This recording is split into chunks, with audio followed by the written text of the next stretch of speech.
Canadians who aren't vaccinated now cannot leave the country. Yeah. Like, what the hell? Why is that? And I got vaccinated and people took me to task for that. And I thought, all right, I'll get the damn vaccine. Here's the deal, guys. I'll get the vaccine. You fucking leave me alone. And did that work? No. So stupid me. That's how I feel about it. It's like, well, now I have to get tested for COVID when I come back into Canada. I have to get tested before I leave Canada. Now, that might be the latter issue. That's an issue with the Americans. And so that's outside of the Canadian purview. But the restrictions to get back into Canada are even more stringent. It's like, well, why to get the vaccine then if you're not going to leave me alone? And I don't think the evidence that unvaccinated or that vaccinated people are less contagious, let's say, I don't think it's very compelling. Yeah. So why are the unvaccinated all of a sudden a danger?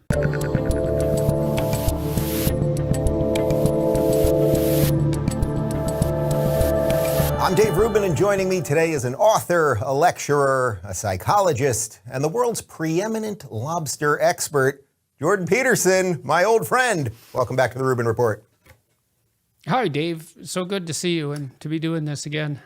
All right, here we go again. We've done this a couple of times. I thought we'd do it a little differently this time. Instead of just me tossing you up for some questions, if we did a little kind of push and pull and churn through some of these ideas. But I guess where we start first is you're in Toronto, I'm in Los Angeles. We live in places that are seemingly really out of touch with a lot of the things we talk about. People ask me about that a lot. How's life in Toronto right now? Well, in relationship to the COVID restrictions, I talked to a senior advisor to one of the provincial governments a couple of weeks ago. He told me flat out that the COVID policy here is driven by nothing but opinion polls related to the popularity of the government. No science, no end game in sight, no real plan. And so what that means is that the part of the population that's most afraid of COVID, I know it's 50% of Democrats believe that you have a 50% shot at getting hospitalized if you catch COVID, and 25% of Republicans. And so I suspect it's similar in Canada. And so policy is being driven by people who are more afraid than they should be. And it was a very disheartening conversation because I trust this guy and he knows what he's talking about. And so, I wouldn't say I'm cynical about governments exactly, because cynicism it's a cheap shortcut to approximating wisdom, let's say. And you have to be judicious in your criticisms. But I still found that extremely disheartening because I thought at least policies that I don't agree with, the restrictive policies, were at least driven by something remotely resembling a scientifically informed plan. And he was irate at what had been happening, enough to consider resigning. So it's pretty appalling.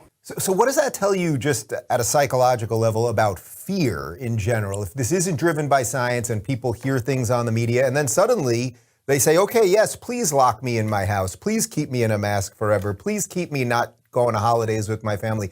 Just psychologically, has that unearthed anything that maybe you thought wasn't as intense? I think the thing that surprised me the most probably was how rapidly we stampeded to imitate a totalitarian state in the immediate aftermath of the release of COVID. Now, if you think it through a little bit, no one really knew how serious the virus was going to be. And so it was an unknown threat. And so you can imagine a herd of animals or a school of fish for that matter, because this kind of phenomena is universal throughout the animal kingdom. The cost of overreacting to a threat is generally minimal compared to underreacting to a real threat, right? Overreacting to a hypothetical threat is cheap compared to underreacting to an actual threat. Because if you underreact, you can die. Whereas if you overreact, you generally just get tired for a minute. So a herd will stampede because the most neurotic member of the herd jumps first, and then they'll instantly follow them. And that's kind of what we did in the early stages of the pandemic. The Chinese acted first. Now, unfortunately, they are a totalitarian state, and we all followed. And that's excusable in some sense because we didn't know what sort of threat we were facing. But then the breakdown, it's really appalling in Canada, the breakdown of our rights, let's say, for mobility, for freedom of speech, etc.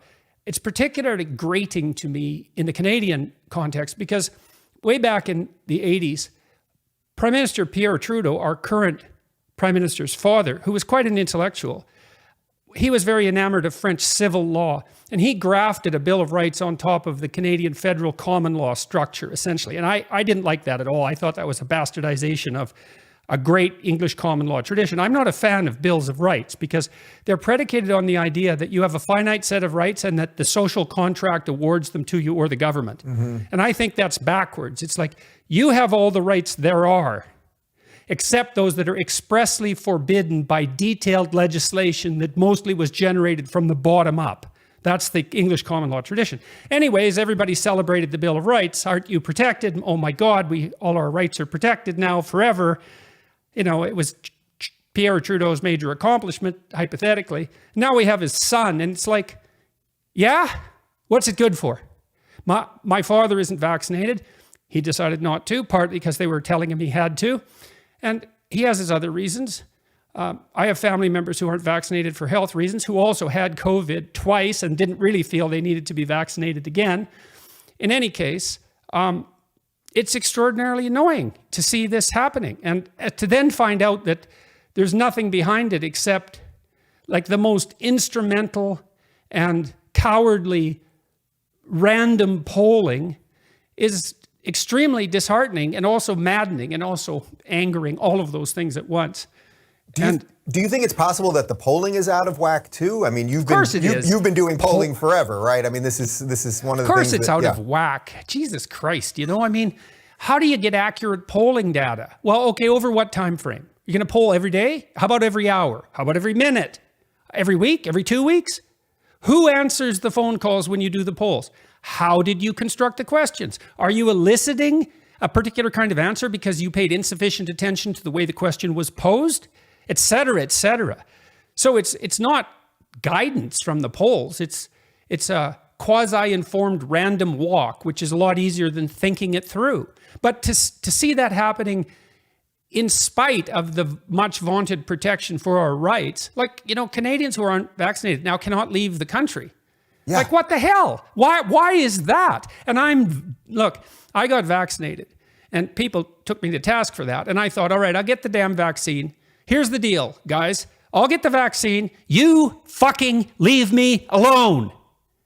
And did that work? No. So stupid me. You know, that's how I feel about it.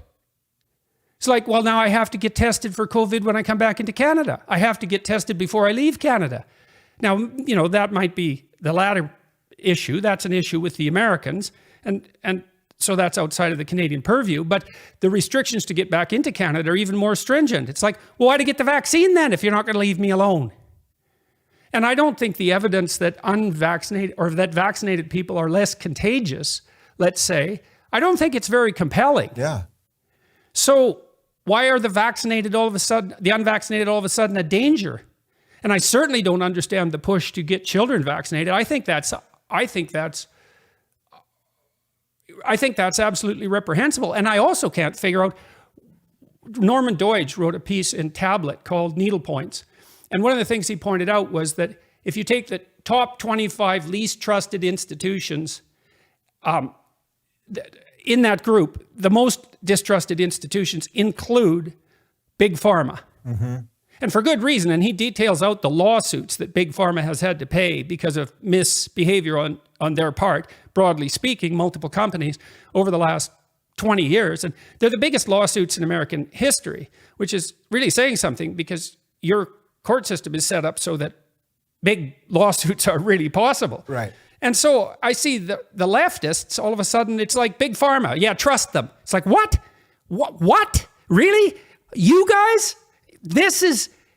I don't understand that at all. Like, and psychologically, so what's going on here? It's like, well, I think the underlying phenomenon is something like,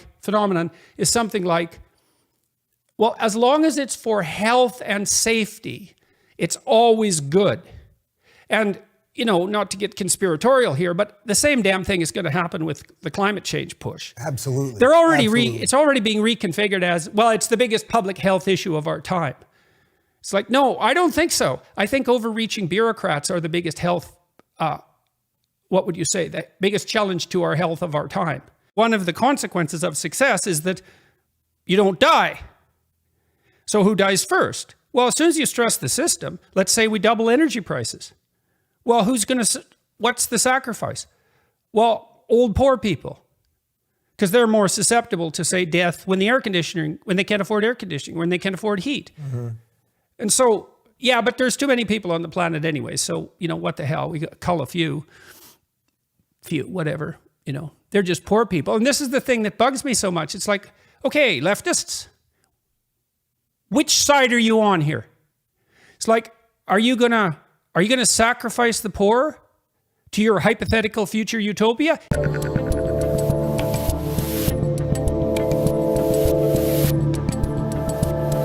Those people at the climate change summit were serious, what they would be, and we could be very, very specific about this.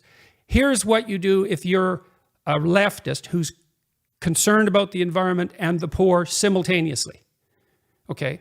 You make power, energy, as cheap as possible for everyone, because there's no difference between energy and wealth, and because rich people can't hoard energy. It's not a Pareto problem, right? Because all the energy doesn't end up in the hands of a few. So you try to build nuclear reactors, perhaps. There's a bit of a problem getting rid of the waste. And there's a lot of bureaucratic wrangling around that. It's not a solved problem entirely, but we don't have a better option than nuclear in the long run. And so you make power as cheap as possible. So if you want to save the climate, you want to make power everywhere in the world as cheap as possible, as fast as possible, to make people as rich as possible, because the richer they get, the more they care about the environment. And that pattern is clear in China and India, which have greened substantially in the last 20 years. Those two countries have greened an area the size of the Amazon in the last 20 years. And that's in addition, by the way, just so everyone knows. Here's a cool little fact.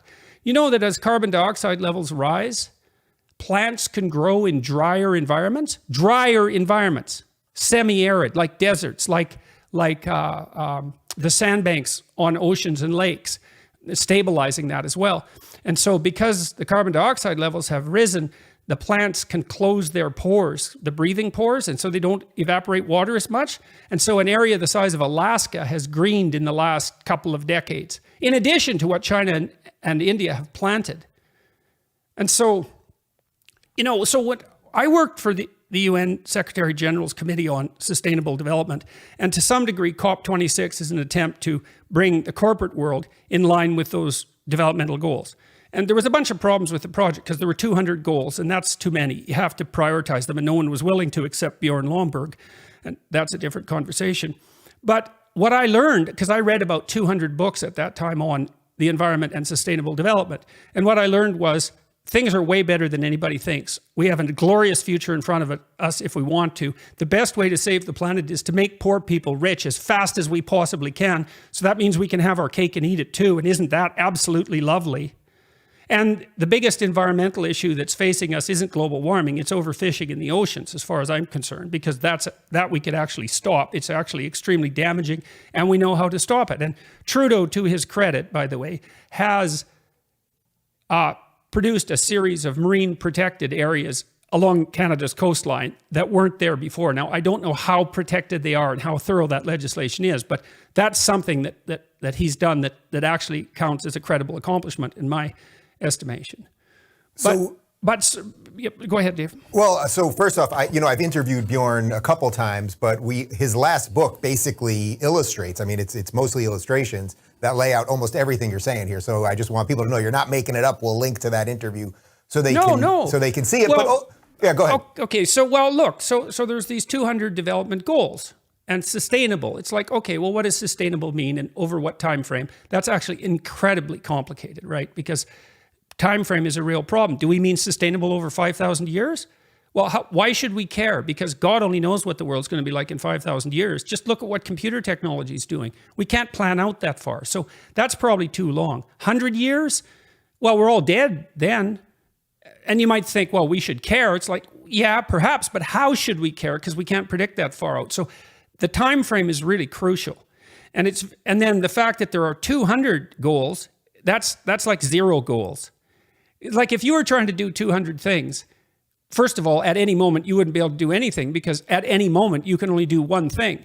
And so you have to prioritize. And I asked repeatedly when I was working on this committee, why aren't these goals prioritized? And the answer was, well, they all have separate constituencies who are fighting for that particular value, and they get annoyed if there's any like sequential approach. It's like, okay, well, that just means we do nothing, because 200 goals is just chaos. And then I found Lomborg, and so what Lomborg does is he hires teams of economists to assess the goals in a given country, or globally for that matter, by cost benefit. And you can argue about that because there's assumptions that you have to use that are built into your analysis, right? There's always a priori axioms and prejudices and biases and so forth and constraints, but he does it with 10 different teams of economists, so that's kind of good. And then he averages across the whole set of the economists. And then you might say, well, it's an economic analysis and that doesn't take everything into account. It's like, A, everything can't be taken into account. And B, do you have a better idea? And if not, then, well, what good is your criticism? Like, I haven't seen a better idea than Lomborg's idea, but from anyone. So is part of the problem that people, because our institutions have in so many ways failed us, and I know you've obviously talked about it and wrote about it in your last book, that we shouldn't just needlessly want to burn down these institutions, but they've sort of failed us to the point that when they do these conferences, like these climate conferences, I was listening to Obama's speech yesterday, and he's going on and on about how we're going to have to sacrifice and all that. Meanwhile, he just bought who's going to have to sacrifice? Right. Who's going to have to sacrifice? And exactly $15 million house. He just bought a $15 million house on the water in Martha's Vineyard. I was just down in Miami. Trust me, there's plenty of $40 million mansions. Well, there you go, Dave. That's a sacrifice because he didn't buy a $40 million mansion. Right, so we should be thankful for him as he flew there. Okay, so let's talk about sacrifice. Yeah. Okay, so let's let the old people freeze in the dark. That's what's going to happen in Europe if we get a cold winter. So who's going to sacrifice here? Well, I can tell you the answer to that. And let's play leftist here for a minute, okay? So there are hierarchies. I think they're competence hierarchies, but they're corrupted by power to some degree. And how much is worthy of investigation, and we should always clean them up. I mean, you just did that in some sense when you said our institutions are corrupt, right? And we have to be very judicious. Which institutions? Where are they corrupt? How are they corrupt? At a level of detail. And analyzed in a manner that allows us to fix them instead of replace them wholesale, right? So, okay, in any case, in a hierarchy, when there's stress, illness and death climb from the bottom up. That's partly why you want to be nearer the top in a hierarchy, because it's actually psychophysiologically easier. Well, obviously, because otherwise, why would you strive for it? I mean, there are other reasons. You know, maybe you want to do good for other people. Maybe you're motivated by power. Maybe you're a psychopath. Maybe you're acting instrumentally. There's lots of other reasons, but one of the consequences of success is that you don't die. So who dies first? Well, as soon as you stress the system, let's say we double energy prices.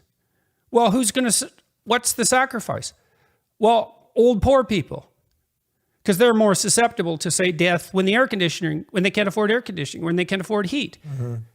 And so, yeah, but there's too many people on the planet anyway. So, you know, what the hell? We cull a few, whatever, you know, they're just poor people. And this is the thing that bugs me so much. It's like, okay, leftists, which side are you on here?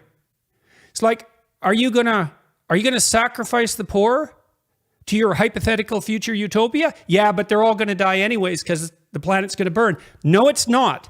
The IPCC never said that.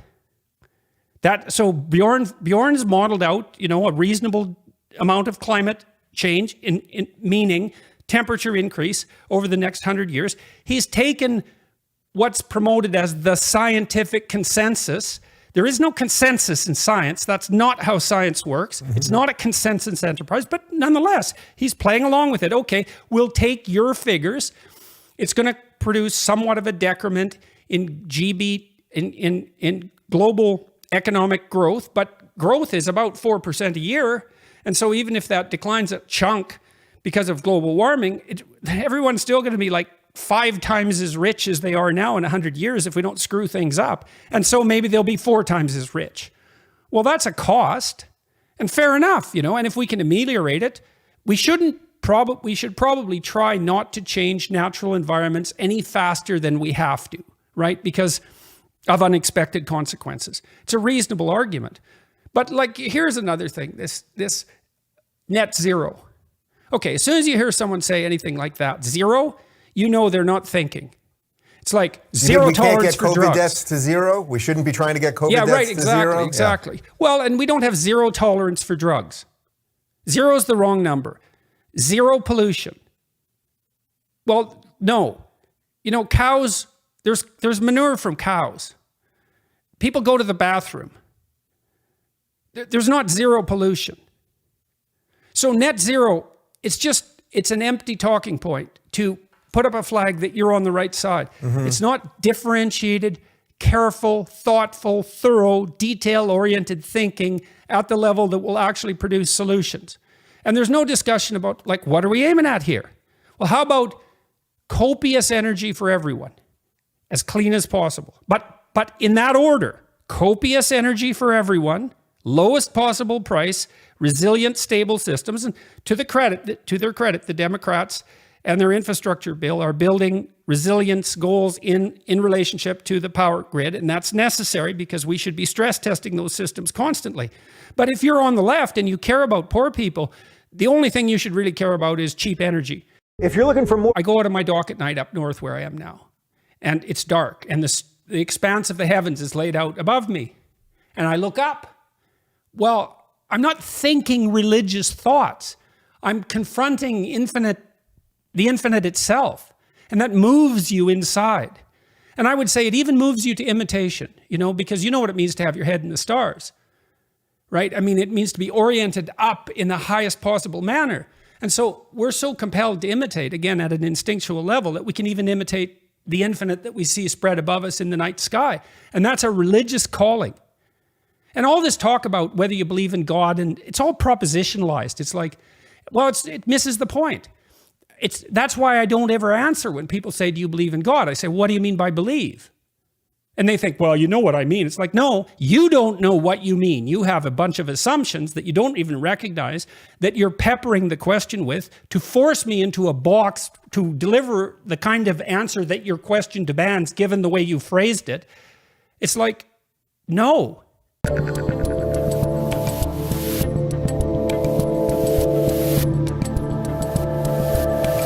You've made headway on this when you've talked. I watched just about a week ago with your chat with Steven Pinker and Jonathan Haidt, two guys who I hold in the highest intellectual regard. I've had them on the show. I like them both very much. They come from the more atheist perspective on this. We've talked about this a million times.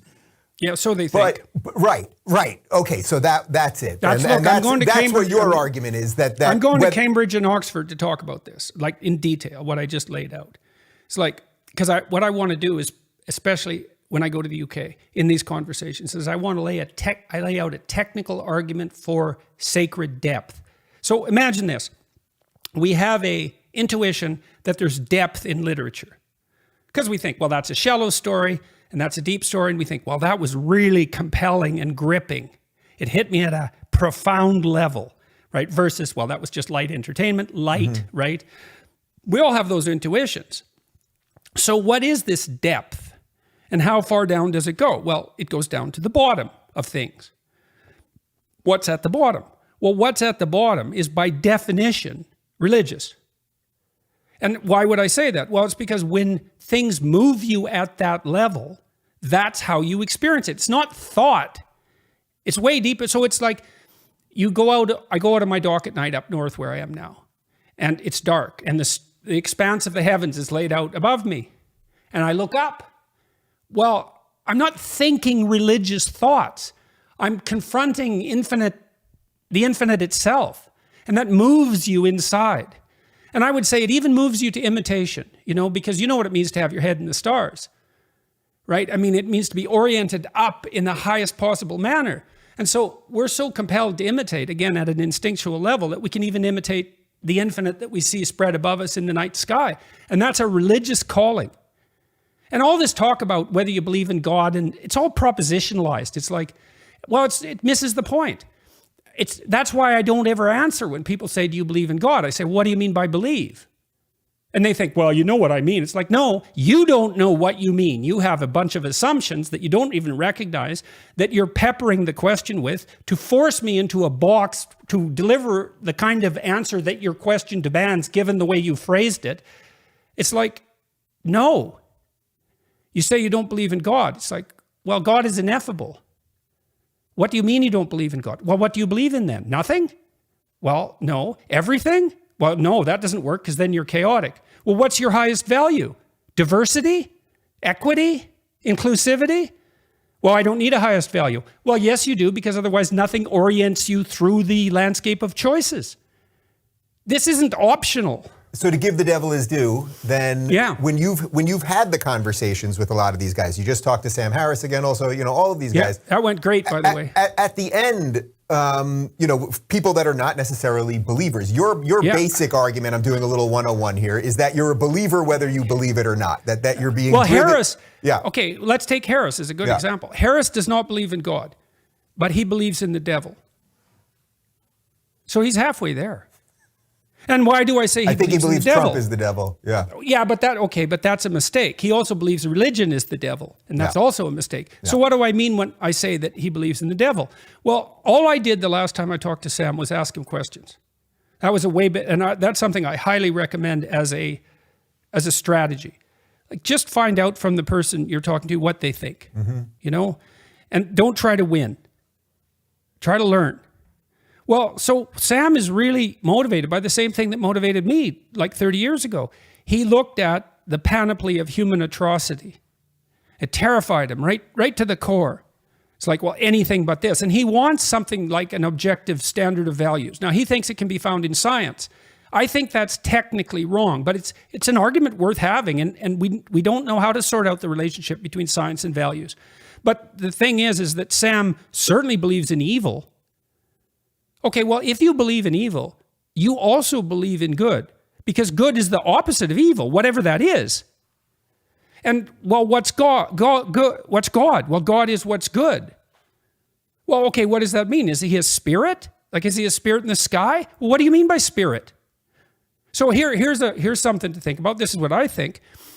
When I look back at the good men that I've been fortunate enough to know in my life, there's a spirit that shines through each of them that makes them good. That's how I can tell that each of them is good. Well, the essence of that good, that's no different than God. It might even be God. Now, you say, well, what does that mean, that spirit? Well, it's whatever is common among good men, let's say. Was that real? Well, isn't what's common among things more real than what's different? And why a spirit? Well, it animates them. Like, it's an animating force. It's not a disembodied abstraction, which is the problem with like conceptions of God, like Einstein's conception. It's so disembodied, it has no connection to the world. And that causes the death of God, that abstraction. Mircea Eliade documented deaths of God in many cultures across history. It's not only something that happened in the West that Nietzsche announced. And it happens when the idea of God gets so abstracted that it no longer has any connection with the world. Well, and those are the things I'm going to talk about at Cambridge and Oxford. It's like, and I'm going to talk to Richard Dawkins. So that's so cool, because I'd like to ask him some questions, because Dawkins is smart, and he's put forward maybe the most coherent, biologically oriented argument for clockwork determinism, something like that. Well, Jordan, I mean, I have to tell you, this is what, I mean, I know you know this, but when we were on tour, I think the thing that you changed me on more than anything else, I talk about in my book, there were two things. It was the importance of being a parent, because you would always say most people, to live a fully actualized life, have to go through that experience. There are some exceptions, but most people. But the other one was connecting to belief. And I think what changed me on this was watching you do these lectures every night, saying the truth, saying, I'm just saying what I believe to be true and trying to take my thoughts to the end, and then I'll explore them further the next night. But then seeing that translate into real world change for people, the literally thousands of people who had unbelievable stories about the terrors that they had been through that had turned their lives around. And I thought that is the higher good. That is God. That it's not, that it's, we can do the whole definition game and all that, but that you, especially at the peak of that thing, were expressing something that was so profoundly true that we all know, that maybe we can't exactly get into the box that we can just hand to somebody and say, this is it. But that was enough to move me. I think that's really the argument you're trying to make, that you'll bring to Cambridge and Oxford and to Dawkins and everybody else. Yeah, well, and I would say in your situation, I know you're contemplating fatherhood, and it's probably the right spirit to inhabit you as a political commentator, let's say a cultural commentator. So that's a good way to reconstrue it, to the degree that you can be, because you're getting old enough now to that's the right role. You're not sort of upward striving hero youth. It's that you're in that transition. And like benevolent father, that's a good one, man. And there's no limit to the number of people you can bring that to. And there's no limit to how much good that'll do in your own life and in relationship to your own children. If you're looking for more honest and thoughtful conversations about politics instead of nonstop yelling, check out our politics playlist. And if you want to watch full interviews on a variety of topics, watch our full episode playlist all right over here. And to get notified of all future videos, be sure to subscribe and click the notification bell.